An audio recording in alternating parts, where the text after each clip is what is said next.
when people, the reason that we're, mutual funds aren't really specified or highlighted right now or right here is because mutual funds don't raise money for companies, right? When a company needs money, there's really two ways that they're going to do it. They're either going to issue stock, which is basically bring in more owners, or they're going to issue bonds, which means they're going to get people, they're going to borrow off people, and then they're going to pay those people back what they borrowed. When you borrow from people and you're a bondholder, you do not share in the profits of the company. You just get back what you borrowed or what you lent them, plus a rate of return that was written in the contract. Okay, so the company does fabulous. If you were an Apple or a Netflix bondholder, you would not have shared in the profits of that company for the last 15 years.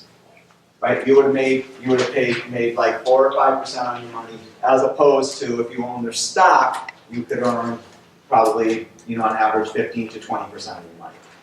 So there's a huge, huge, huge difference, and based on the Rule 72, that if you're making 15, 20% of your money, you're doing fabulous, right? Your money's doubling in 3 or 4 years, and that's awesome. Okay, 4 or 5 years. Okay, yes. Isn't the stock market average 8% right now? It depends on when you start your averaging from, right? If you average from like 1970, it would be 11, 1980, it might be 12, 1990, it might be lower. 90s were excellent. So whenever you put in the 90s in the average, then your bet brings it up. If you said like from 2000, like what's the best investments since 2000, then the answer, I think I told you guys before, the best investment over that period of time has been gold. Gold. Okay? So not stocks, but gold. And so, but stocks have earned maybe like, I think it's a little less since 2000, maybe like 9%. But if you look at the last like 10 years, then it might be 8. See, it depends, right? When you enter that 10,000% on the Bitcoin thing that popped last year. Yeah. Bitcoins are something that, You could have a class on. I could have a whole class on Bitcoins, right? And I could tell you, and at the end of the class, I would be saying, don't do it. It's one of those things where people bought them, like originally, like, hey, okay, I had an micro-econ professor at Tech, and he's like, yeah, when they first came out, I thought they were cool, so I threw $200 in. So he had 100 of them, so he probably retired last. That would be great if he sold. Yeah, and it's just one of those things, like, he thought it was cool, he threw some money in it. Well, it's $200, hey. Right. No, that's great. If you get a hit like that, congratulations. Take your money and walk away from the table, right? Don't be one of those people who leaves it on there and they do move above you. Okay, it's not worth it. So that's cool. But slow and steady. Pick your good companies, like I went over last time. Pick companies that you think are going to be good for a long period of time, and then put some money into it. Mutual funds are a little bit different. Okay, so what mutual funds do is they all have something called a prospectus. Right, a prospectus. And this prospectus is really just an agenda or a philosophy, or what their objectives are, right? And it's basically what it is. And it says, this is what we're going to do. And so every mutual fund, there's over, I think right now we're close to 10,000 or more. There's about, let's just say, 10,000 different mutual funds. And every one of them has a prospectus or a goal. And in that objective, they have to stick to their objective. Right? So they might say something like, the goal of the mutual fund might be something called investing in large companies. So that's what they do. They invest in the stock of large companies. So that's called a large cap, right, fund. And so some of them have large caps, right? So large caps or capitalizations is how a company is valued. It's just take your stock price and the number of shares outstanding. So large companies would be the large companies that you guys all know about, right? And the 3 biggest, I think, right now are like Amazon, Apple, and Apple, Microsoft, yes. Good. Thank you. All right, so now another mutual fund might buy any other thing, concept that you can think of. So there are some that I'm just going to go very obscure here and say that there's some that are like, renewable energy.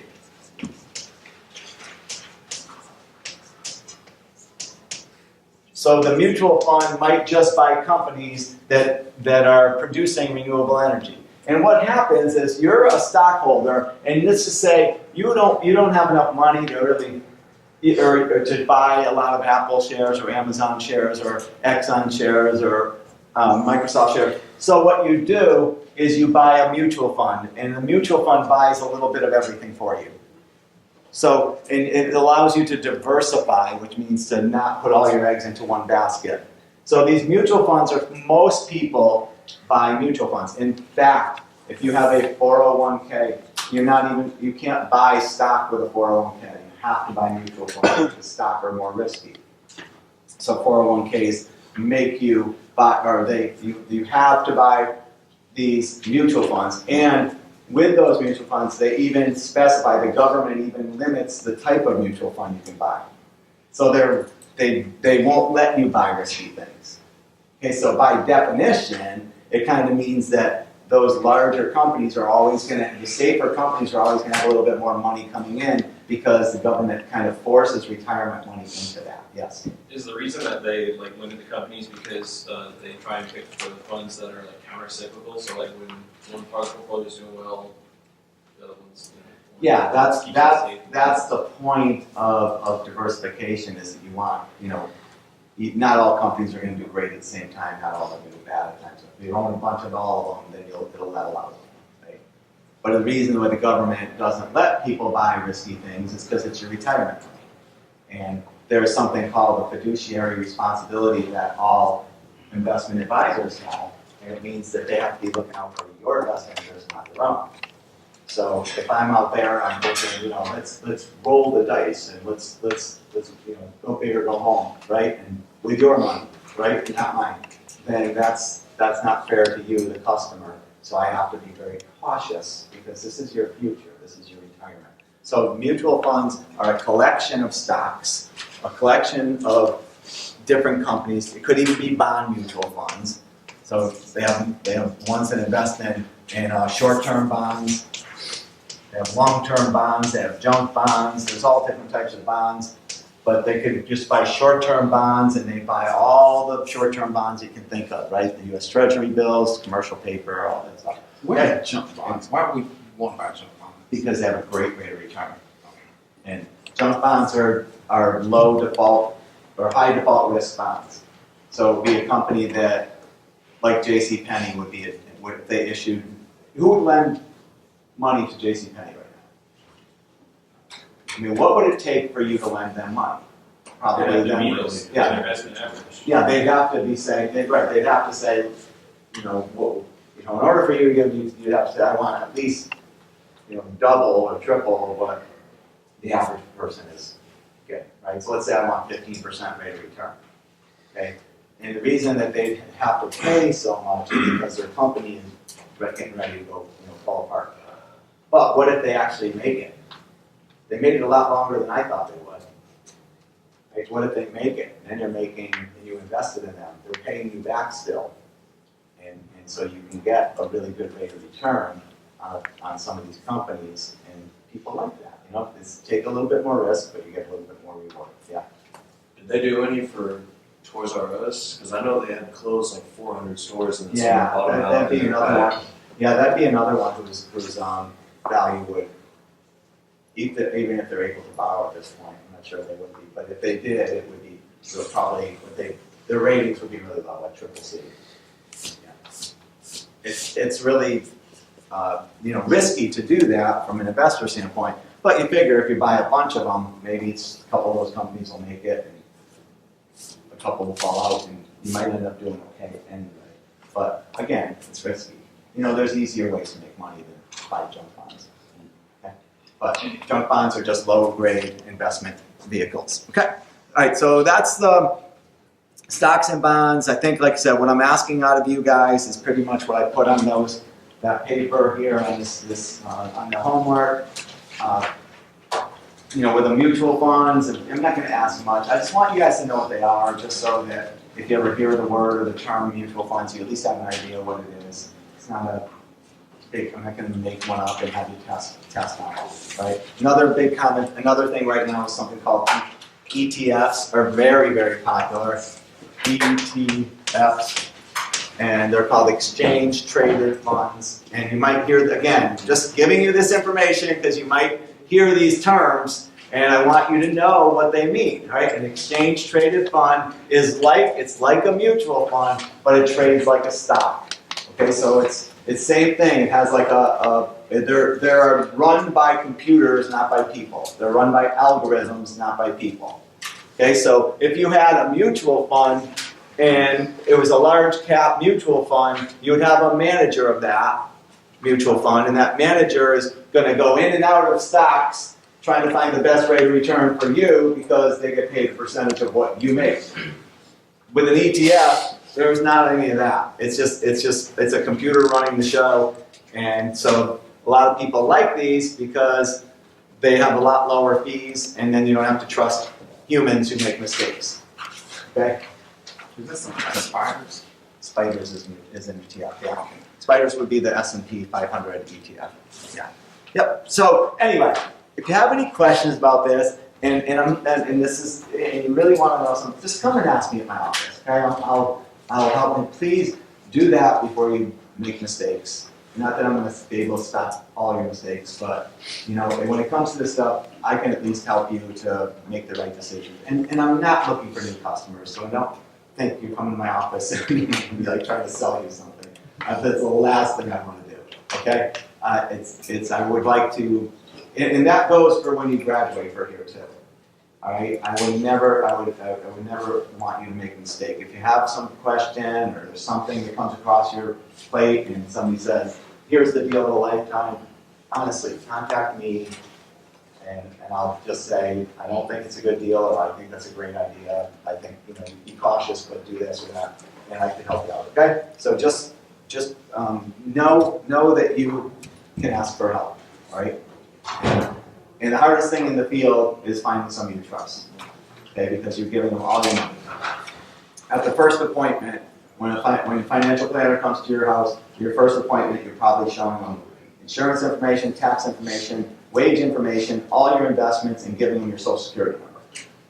Okay, so obviously you gotta trust these people, okay? So just be smart about all that, and if there's any way, like I said, I can help you, I'd be glad to. All right? Moving along.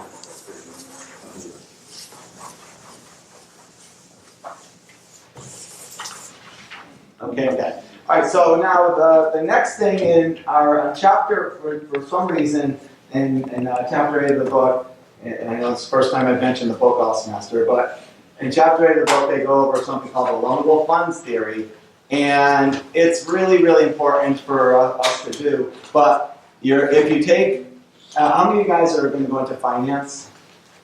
Okay. How many of you are going to go into econ? Okay, so about 5, 6 of you. All right. So most of you probably won't need to see it. You won't see this again because those are places you see it. But they may cover it a little bit in 311. But the loanable funds theory is just a way or an approach. There's an approach to determine interest rates. And remember what I said before, when we go over the word that you can recognize from the board, my handwriting is too sloppy, the barometers, right? We're looking at economic barometers, measures of how do we know the economy is doing well, right? Then we looked, and just going back over them, we looked at GDP, right? And we said, okay, GDP has to be above 3%. Right now, the new normal is between 2 and 3%, seems to suffice for the markets, okay? So GDP growth, real GDP growth, not nominal. Okay, we look at that. We also look at inflation.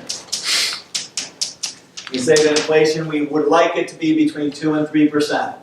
Right? We look at unemployment. And we look at that as being like 5% is pretty good, right? Anything above 5% starts to get up, people start to think a little bit, maybe the economy's slowing down. Right now it's 3.9. So we're in great shape there, we're in great shape there, we're in great shape here. You look at national debt. There's no answer to that question of what's the perfect amount of debt. It's right now we went over some of the things that cause the debt to go up, right? The overspending, and we also know that it's always going to be a problem. It's going to be kicked down, the can's going to be kicked down the road, so someday your kids will be asking you, hey, Mom, Dad, what's this national debt thing, and should I be worried? Say, and because it's not going to be paid off in 20 years or 30 years, okay? It's going to be there, so something we have to just try to keep it level, and we have a quiz coming up on that in a few minutes, so anyway, we talked a lot about that. Then we went over the stock market. And just some of the basics of the market. What are stocks? What are bonds? How do people make money? How do people lose money? When they buy, when they sell, and all that. So we went over some of those basics of the stock market last time. The whole point of the stock market is to raise money, right? It's initial public offering or public offerings, or when the company brings money in, and they typically are going to do this when they want to grow. They want to expand, and when they do that, they issue stock, and then we can come in later on and participate in that. If we think the company's going to be good, we can buy some stock in it and participate as an owner, okay? So that's kind of the basics. And now we're going to look at interest rates. And when we're done interest rates, and we're going to use the loanable funds theory to do that, when we're done interest rates, what we're going to do is we're going to move on to some of the theories. So when we get back after break, we're going to be moving onward. Okay, so loanable funds theory. And so the theory is that we have a market, so it's a demand and a supply line, right? So we're looking at the market for money. So this is the market for borrowing or lending money. So you can imagine that the majority of this market is going to go through the banking system. Although there are different entities, a lot of different players in this market, you can imagine the rates are going to be determined by the banks. They're the ones who actually are the ones that make this big decision, right? And they do it based on inflation rates and demand and supply, and that's what we're going to show. Okay, so the first one up here is, I'll just put an R, and R is just the interest rate, market interest rate. I'll make it a big R, because it's nominal, not real. So, market interest rate.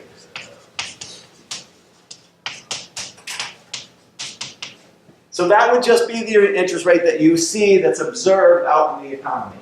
And then down on this end, here we have the quantities demanded and supplied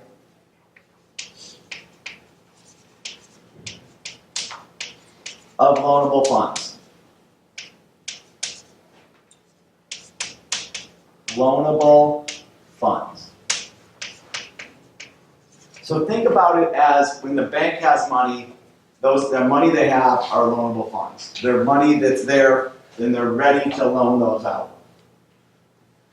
So there's a demand for that money, that people go to banks and demand that money. That's going to be the demand for loanable funds. And then there's people putting money into the banks, and that would be the supply of loanable funds. So you have two players here. You have this demand curve, the demand for loanable funds. And we'll start with that. And as expected, the demand curve is going to be downward sloping. So let's start with Y. Why is the demand for loanable funds downward sloping? Or you could say, why is it that when interest rates are really, really high, there's less people willing to demand loanable funds? In other words, there's less people out there looking for loans. Does that make sense? So if the interest rates are really, really high, there's less people willing to borrow money. Does that make sense? If interest rates were like 20%, would you be willing to go borrow 20%, pay 20% for a car loan? So the answer would be no. So that should be clear. And if interest rates are super low, like down here, then there's more people willing to borrow that money. Okay? So that should be clear too. So that's why it's downward sloping, is because when rates are high, you don't want to go and borrow money. When rates are low, it inspires you to borrow money. On the other end of this, or the other side of this is the supply of loanable funds. Okay, and I'll go, after I do the shapes, then I'll go back into the demand again. So the supply of loanable funds from the suppliers, these are people putting their money into the bank. If you're putting your money into the bank and the interest rate is really, really low, then you're not very inspired to put that money in because you're not getting a great rate of return. Remember, if you're getting 1% on your money, 1%, then how many years would it take for your money to double? 72, right? So that means if you put $10,000 in, by the time you're 92, it'll be $20,000. And that's what the rates of the banks are making right now. The banks are paying really, really low interest rates on your checking accounts and savings accounts. So and this isn't the first time that's happened. It's pretty consistent that interest rates on checking and savings accounts are really low. Okay, but what if the interest rate was really high? What if you could make, let's say, 10 to 12% on just by putting your money in the bank? Then it would inspire you to save more. So on this end of it, we have the demanders of the loanable funds, and then we have suppliers of loanable funds. So who's demanding loanable funds? Well, the number one group that would be demanding them would probably be consumers. So why would consumers want to go borrow money? What are they borrowing money for? Buy a house. Houses, cars. Businesses, startup. Yeah, but you can borrow for that. You can borrow for, you guys have credit cards, right? That's in here too, right? If you need money for your credit card, or you use your credit card, you're borrowing money from the bank. So it's and what was the other big one that you're missing? College, right. So the college one, all of those go in here. You are all demanders of loanable funds. So if there's more people going to college, then let's just say we start out at this market interest rate of whatever percent. I'll call it R*, so we don't get caught up in the numbers. And then there's an amount of loanable funds here. And then a lot more people decide they want to go to college. What would happen in this market? What would happen in that graph there?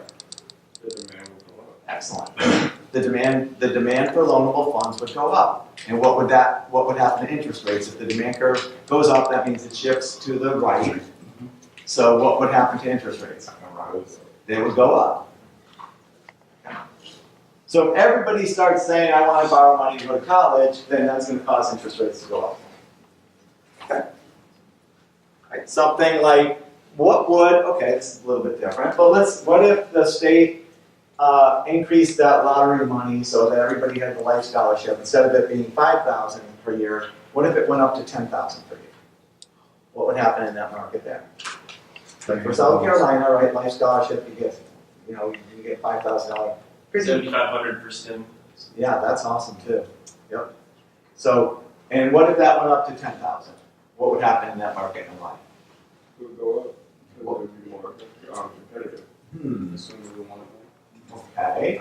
So, and I like your answer, although I wouldn't have been my first thought. I like the answer because whenever you do loanable funds theory questions, I'm never going to give you a multiple choice question.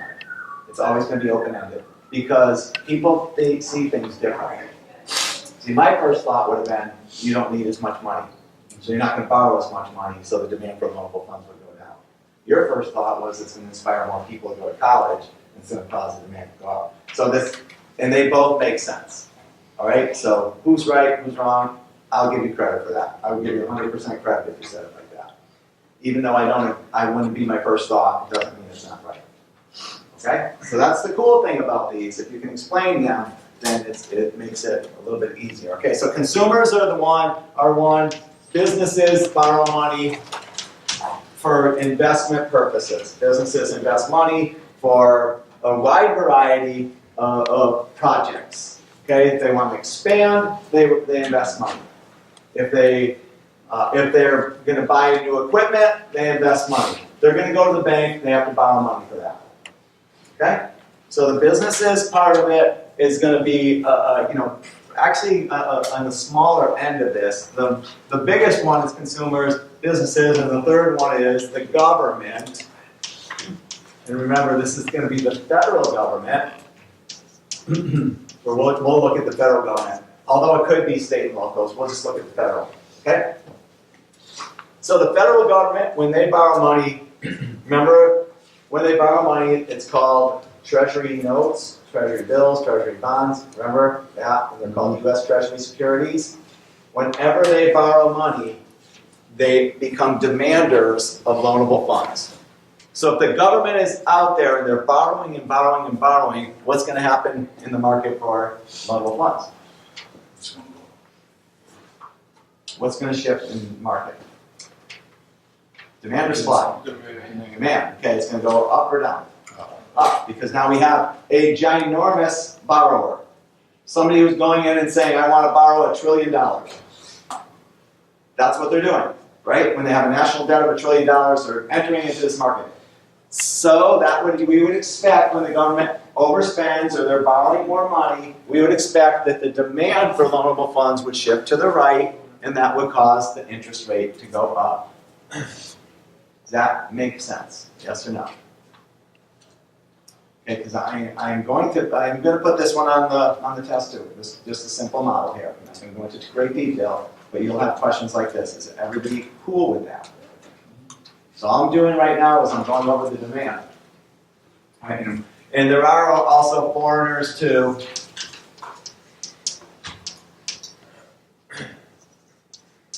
And they're really looking at that more relative, okay? And in terms of relatively speaking, they're going to say, can I borrow money from the United States cheaper than I can borrow money in my country? Okay, that's what we're looking at there. If they can borrow it cheaper in the U.S., then they'll borrow it in the U.S. and they'll become demanders here in the United States. If they can't, then they won't, and they'll be out of our market. Okay, suppliers of loanable funds. Again, consumers are big suppliers. Suppliers just mean this would be your savings. Whenever we save or we're putting money into our banking accounts, we become suppliers of loanable funds. We're putting the money out there. All right? So far, so good? Isn't it the one at the FDIC? And the FDIC is just insurance on money that you put to the banks, so that because what happened in the old days, they had bank runs and people would freak out if they're worried about their banks going under. Because you figure if your bank goes under, you're not going to get your money back. So they put in insurance, and that's called FDIC. And so if you put up, I don't know if it's 100, it's either 100 or 250,000. It's 250. 250 now, okay. So if you have more than $250,000 in the bank, then anything over 250 won't be insured. So you should move that to another bank. That's a problem, right? So how many people have to worry about that? It's a good problem. Not me, right? I would like to have that problem, but that's one I can erase from my worry about list. Okay. All right. So consumers, businesses also supply. This is called, when you get into accounting, this is sometimes called retained earnings. This is when they supply funds. In other words, they make extra money. They didn't pay it out in dividends. It goes into some account, and it just sits there, right? But if you look it up, and I don't know how much it is right now, but if you look at a company like Apple, or Microsoft, they have over $20 billion in cash. And all I ever think of is what are they waiting to buy? Because they're going to buy something with it. But that would be in here. So they don't really keep it in cash. They actually put it in a bank. It's not like there's a vault at Apple's headquarters. It would be loanable funds. That's supplying loanable funds. So whenever they have extra money, they put it here. That's the supply of loanable funds. The government, though, is a different one here. And I want you guys to make sure you know this one. This is the Federal Reserve Bank. Federal Reserve Bank. And you guys know what the Federal Reserve Bank is. If you don't, what they do is they're basically the central bank for the United States. Okay, and we have one of our faculty members, it's her first day of work today at the Fed. Dr. Ulrich just left here, and she's going to be working at the Fed. So it's really, really cool job. She's going to be the North and South Carolina director for the Fed. So it's a great place for an economist. It's a great place because it's just all about money. You got to get to money and interest rates and how's the economy doing. And so if the Federal Reserve Bank supplies money, and we'll get into how they do that later. That's probably the first thing we'll do after break.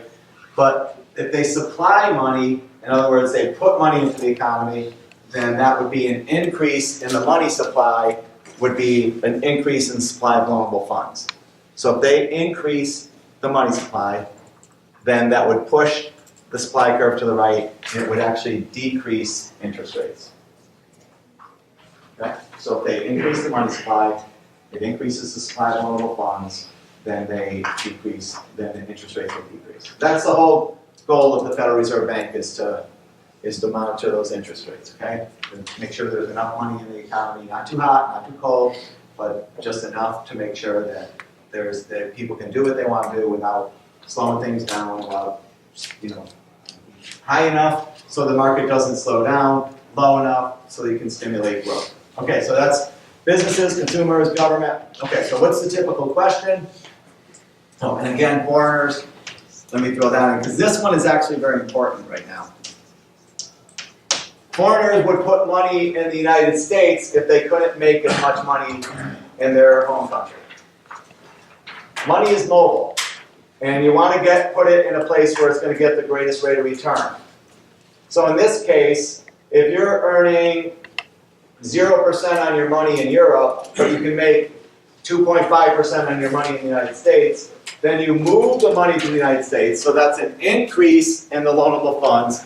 So by the foreign companies and investors, when they put money into the U.S., they're actually increasing the supply of loanable funds here. When they save and they invest in the United States, right, they put their money into U.S. banks, it ends up lowering interest rates because there's an increase. Because there's an increase in the supply of money.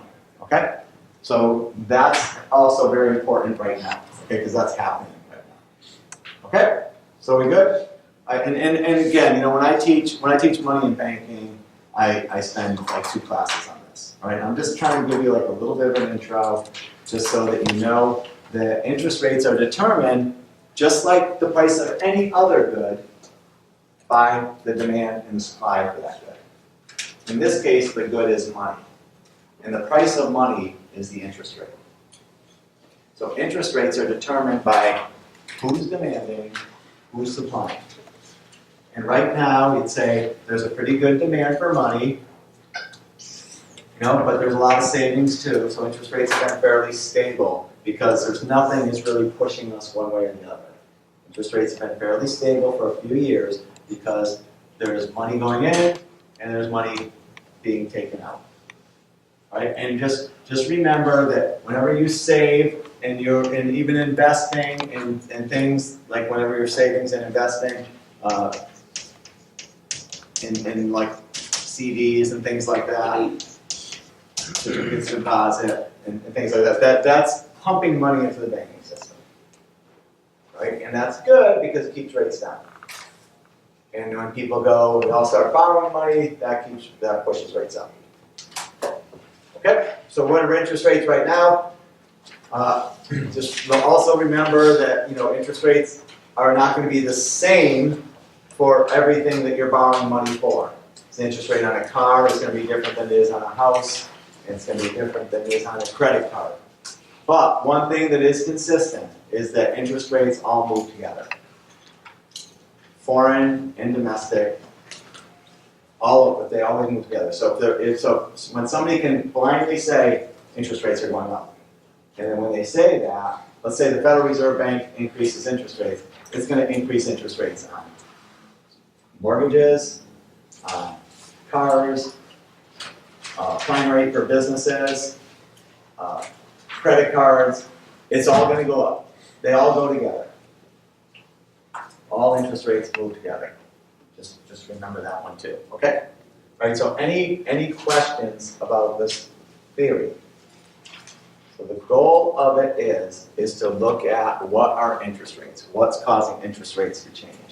And the answer to that question is they're gonna change depending on the forces of demand and the forces of supply, just like any other good.